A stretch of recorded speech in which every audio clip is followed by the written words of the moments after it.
Hi everybody, this is Cheryl and welcome to Tipsy Tuesday. By the time this is put out, it may not be Tipsy Tuesday, it may be Wednesday Wisdom. Sorry, there goes my phone again.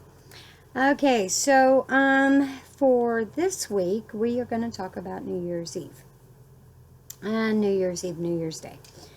Alright, so some of the things that we have done, it's more just our traditions rather than just, random tips or whatever. But when we have Thanksgiving, the day after Thanksgiving is usually our game day. And we spend the day, playing games, and it usually starts after we have our dinner on Thursday and then moves into Friday. But we usually spend the whole day playing games. And then a lot of times for Christmas, the day after Christmas, we would do the same thing.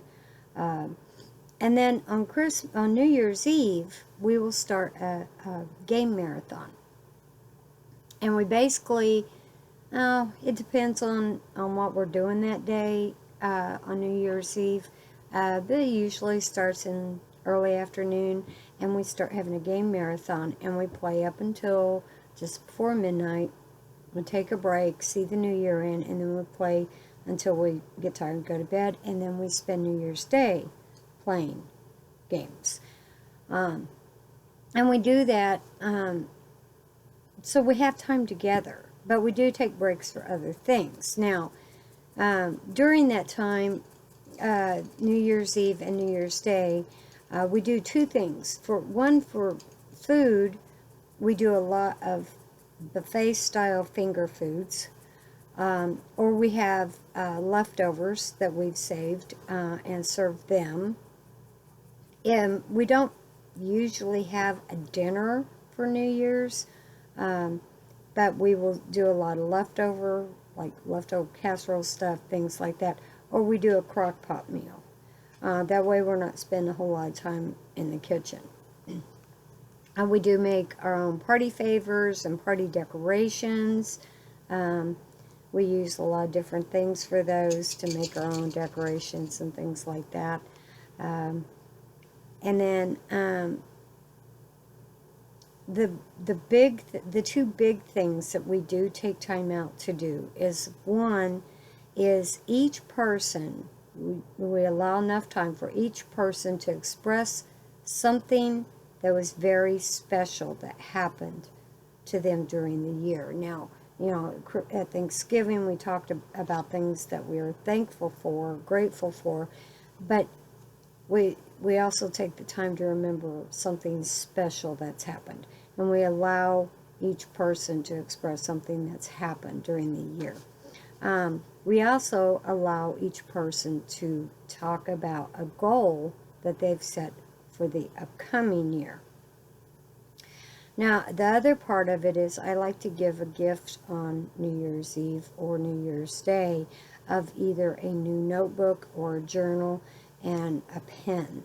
And that way, if each person wants to keep a journal that year, they have a new one that they can use, to keep a journal in. But we also allow time for each person to read any entries that they put in their previous journal if they so desire to. They don't have to, but they can. Now, one of the things I do on a personal level is I read my previous year's entry. So on New Year's Eve 2019, I will read New Year's Eve 2018. And then on New Year's Day 2020, I will read New Year's Day 2019. And then each day I will read the previous year's entry to see, kind of where I was on the same day last year. It kind of gives me something to kind of reflect back on, and also to see where I'm at. Am I still in the same spot? Have I moved forward? Have I gone back? what's happened in my life, what's changed.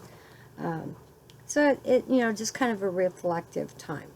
So we don't do a whole lot on New Year's Eve or New Year's Day.